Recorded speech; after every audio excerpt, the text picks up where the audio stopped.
If you're trying to decide between the standard iPhone 15 models and the Pro models, and the camera is super important to you, you probably already know that the iPhone 15 Pros have a better camera. They have a third lens, which is used for zoom, and other than that, they also have a larger sensor, despite Apple advertising both as being 48 megapixels in resolution. But how would all of this impact the actual camera performance? Well, that's what we're going to find out in this video with 35 individual tests, from HDR to RAW to macro to cinematic mode to zoom at multiple ranges, ultrawide day and night, and so much more. Also, in case you missed it, we are giving away an iPhone 15 Pro and an iPhone 15 to celebrate the launch of our new wallpaper app, Wallpapers. We've noticed a ton of your comments saying that you want to see more wallpapers packs, and we've heard you. Starting from the first Friday of October, instead of launching one pack a week, we'll be doubling that to 2.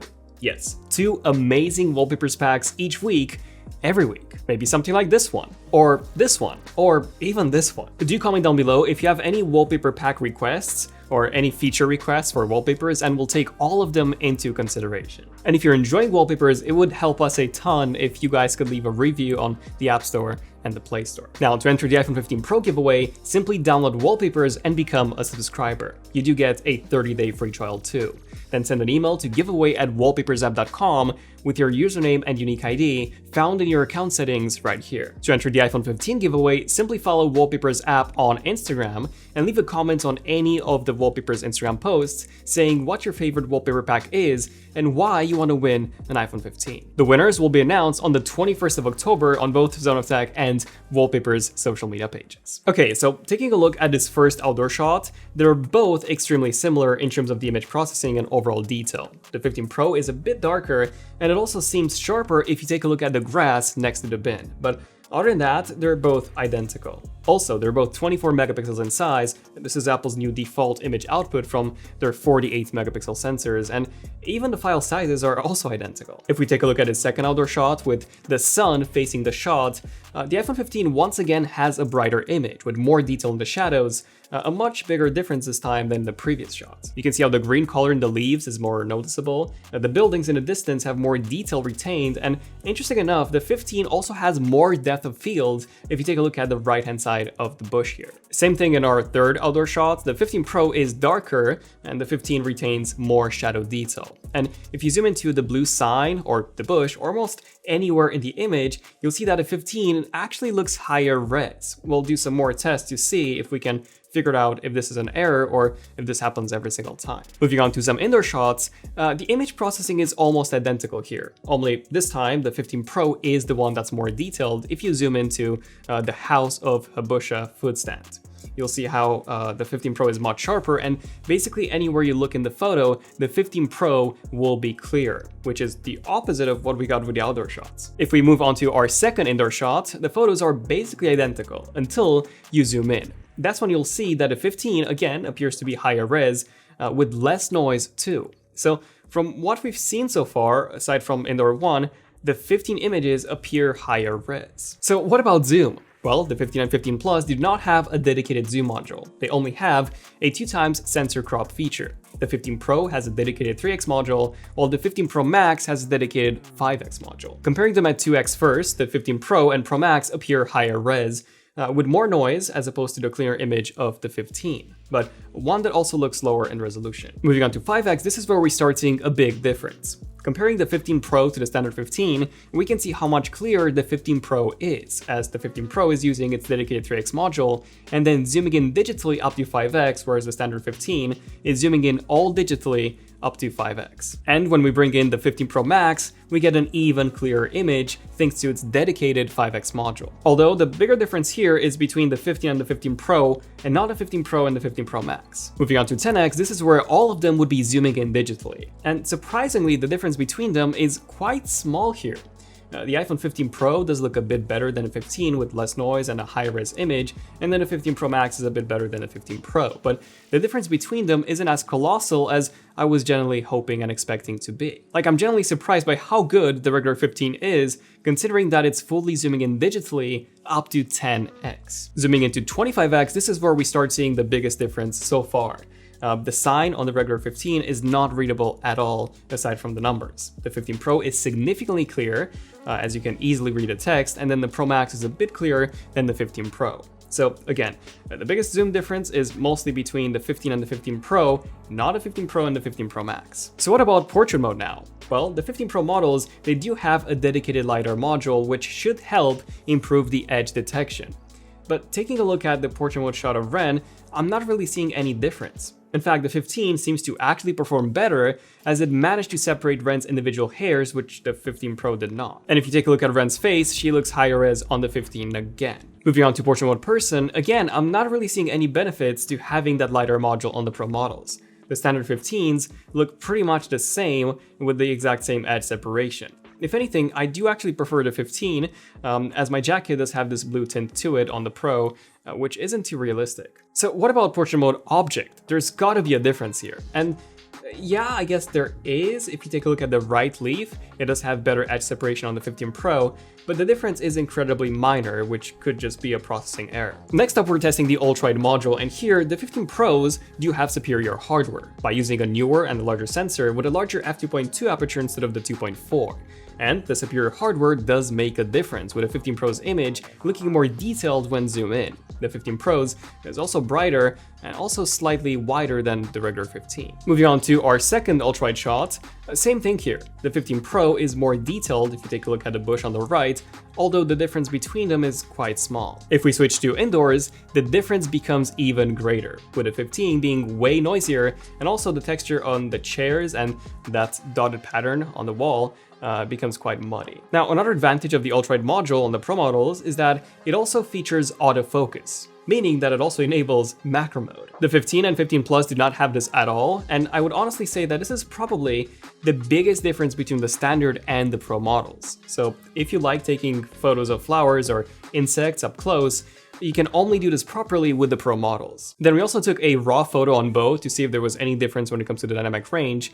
Now, the regular 15s cannot take Apple ProRes photos, which is essentially Apple's smart RAW format that contains some image processing too. Like, the only way to take RAWs on the 15s is to use a third-party app like Halide, whereas with the 15 Pros, you can also do ProRAW natively. And the difference between the two is pretty substantial. Like, I was able to raise the shadows considerably more on the 15 Pro, and also, Halide, it doesn't give me the option to take 48 megapixel raw photos. Reason why this is in 12 megapixels, and there's also a considerable difference in terms of the clarity and resolution. Now, both the 15 and 15 Pros can take 48 megapixel HIF photos straight from the native camera app. And what's really interesting here is that in some parts of the image, the 15 Pro's image is sharper, but then in other parts, the 15 image is sharper. When it comes to video, they both have the best video quality on any smartphone out right now.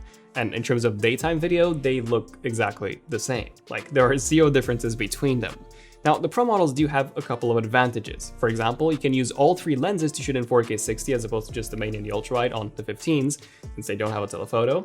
And then you can also shoot in ProRes for extra grading capability, up to 4K 60 if you use an external USB-C SSD. You can also shoot in log on the Pro models, so yeah, they're better for video, but only if you plan on editing your shots afterwards. Oh, and I should also mention that if you do want to get a Pro model just to shoot ProRes, you need to have a model with over 250 gigabytes of storage to be able to shoot in 4K, otherwise you would be capped to 1080p 30. Both phones also support cinematic mode in 4K 30, and I was curious to see if, again, we would get any improvements, any benefits on the Pro models because of the LiDAR module, and the answer is no. They look exactly the same. Ultrawide video was also very similar despite the hardware differences. The 15 Pro did appear a tiny bit sharper, but only when zoomed in, and the image processing was identical, aside from the 15 Pro being a tiny bit darker. And they both also feature action mode, which is the super steady mode at 2.8K 60 FPS, that is great for running or any other activities that involve a lot of movement. And here, the 15 Pro does have slightly better stabilization alongside a slightly sharper image, but yeah, other than that, no difference. Moving on to some low-light tests, the 15 Pro does have a new anti-glare lens coating, which does actually seem to make a difference, as that circular flare from the light isn't as noticeable on the Pro model, although the difference isn't that big. Then we have our first night mode test, and do remember that the 15 Pros do have larger pixels on the main sensor, And it seems like this does actually make a difference, with the flowers looking sharper on the 15 Pro.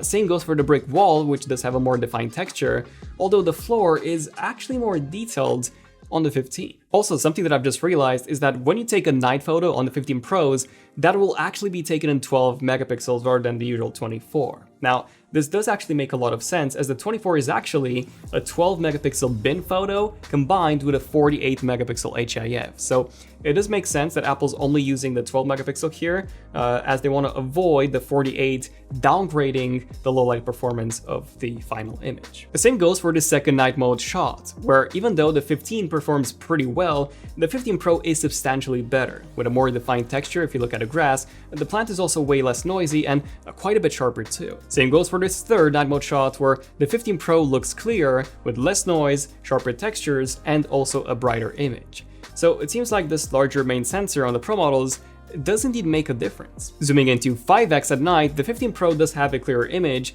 but one that also looks overly sharpened. The 15 Pro Max looks a tiny bit better, but only by about 5% or so compared to the 15 Pro. Zooming into 10x, that's where we start seeing a big difference, with the 15 looking extremely blurry, the 15 Pro looking considerably sharper to the point where you can literally see the individual strands of grass, and the 15 Pro Max looking even sharper, as you can even see the individual leaves on the plant here. Moving on to the night ultra-wide, the 15 Pro is better, as you can see the individual pieces of grass, the texture on the fence, on the house, but I wouldn't really say that it is considerably better. Like, I was expecting a bigger difference here, given that larger sensor and the larger aperture on the 15 Pro. Moving on to night portrait, this was shot at 2x on both. The 15 Pros can also shoot at 3x, but none of them can actually do night mode with portrait and any other zoom level other than 1x. 1x looked super zoomed out, so we just used 2x, but keep in mind, this doesn't have night mode enabled. And I do actually prefer the 15's image here, as we get a sharper image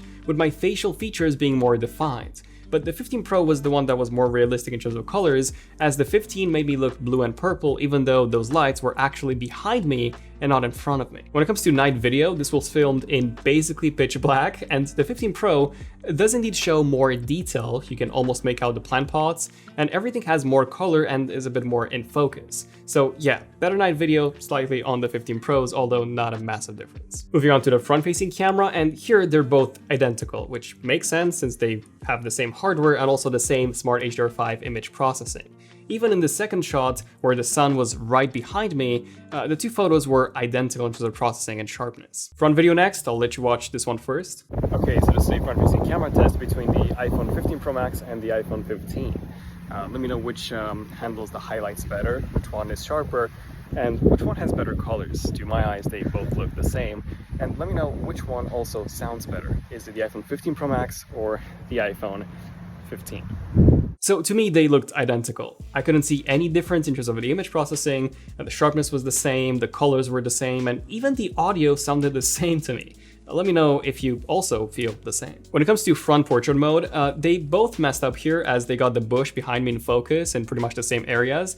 But other than that, the edge separation, the colors, and the sharpness were all the same. The only difference being the slightly brighter image on the 15. And in terms of front night mode, the results of the front flash differ greatly depending on the brightness of your display, which I do find extremely weird. I do hope that Apple fixes this in a future software update.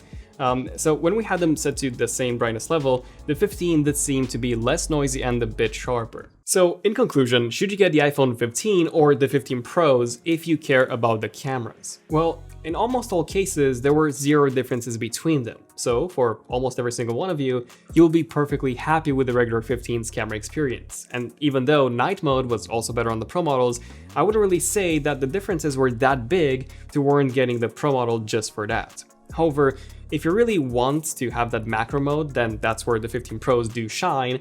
And if you also want to have better zoom at 10x and 25x, then again, the Pro models are much better here. Also, if you're the type of person that loves to edit their photos and videos, the 15 Pros offer much better dynamic range and better flexibility with video workflows. Plus, you can also use that 20 times faster USB-C port for transferring your footage much faster than the 15s. Then you also have the action button, which you can assign to the camera app, which allows you to snap moments much faster.